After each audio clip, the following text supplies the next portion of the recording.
साहब से जो है बड़े सख्त सवाल किए हैं। हाँ जी। क्यों किए? यार आईजी साहब पता कैसे थे, जब जैसे मामू या चाचू एक अपने उसको प्यार करते हैं ना, उस तरह से उन्होंने मेरे प्यार किया था। तो आपने तो सख्त सवाल कर दिए। मैंने ऐसे सख्त सवाल किए, आईजी साहब दंग रहे।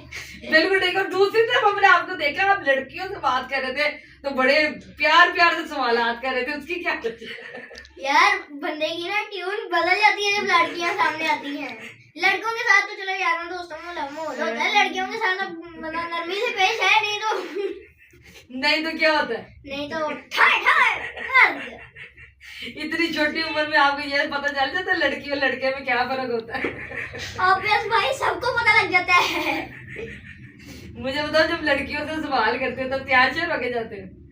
नहीं यार, दोनों तो फिर तैयार हो। कभी इंटरव्यू के दरमियान कोई लड़की